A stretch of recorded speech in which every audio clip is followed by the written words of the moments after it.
হাত পা সব ঢেকে শুধু মুখ খোলা রেখে প্রয়োজনে তার সামনে যাওয়া যাবে কিনা?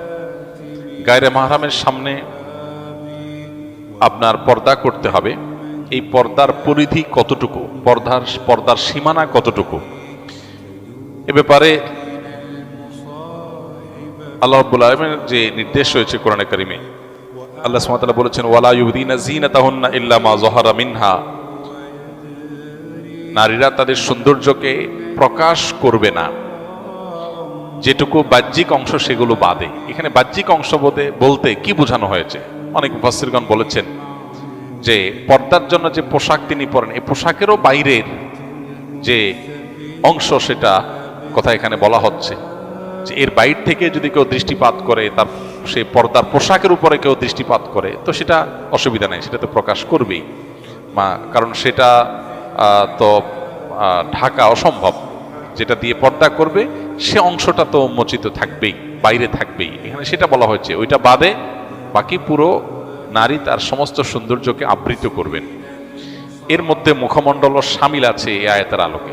অনেক উলামা ইকরাম বা কোনো উলামা ইকরাম এর সাথে ভিন্ন মত পোষণ করেন যে মুখমণ্ডল খোলা জায়েজ, কিন্তু অধিকতর নিরাপদ এবং অধিকতর অগ্রগণ্য এবং সংখ্যাগরিষ্ঠ আলেমদের মত হলো যে মুখমণ্ডলও পর্দার অন্তর্ভুক্ত হবে, কারণ মানুষের সৌন্দর্যের রাজধানী হলো তার মুখমণ্ডল। সো সেটাই যদি ওপেন থাকে তাহলে আর সৌন্দর্য ঢাকার যে নির্দেশ আল্লাহ দিয়েছেন সেটা আসলে সেভাবে প্রতিপালিত হয় না। আমাদের আয়েশা রাদিয়াল্লাহু তাআলা আনহা হজের সফরের অভিজ্ঞতা বর্ণনা করতে গিয়ে তিনি বলেছেন যে তিনি যখন হজ করেছেন নবী সাল্লাল্লাহু আলাইহি সাল্লামের সাথে, তখন তার দৃষ্টি সীমানায় কোনো গায়রে মাহরাম পুরুষ এলে মাথার কাপড় তিনি টেনে দিতেন। এই যে মাথার কাপড় টেনে দিতেন, এখান থেকে বোঝা যায় তিনি মুখমণ্ডল ঢাকবার চেষ্টা করতেন। তো মুখমণ্ডল যদি পর্দার মধ্যে অন্তর্ভুক্ত না হতো তাহলে তিনি মাথায় থাকা কাপড় কেন টানতেন?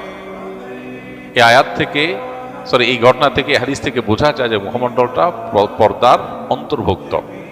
এখানে উলামাদের ভিন্নমত আছে। উলামায়ে মুতাকাদ্দিমিন বলেছেন যে মুখমণ্ডল খোলা রাখতে পারবে। খোলা রাখা এক জিনিস আর প্রদর্শন আর এক জিনিস। মাথার কাপড় যদি টেনে দেন তাহলে নিচের দিক থেকে সেটা ওপেনই। আর আজকাল যেটা আছে যে এমন ভাবে হিজাব পরা হয় যে যেন মুখমণ্ডলটাকে আলাদা করে উপস্থাপন করা হয়, প্রেজেন্ট করা হয়, এমন ভাবে টাইট করে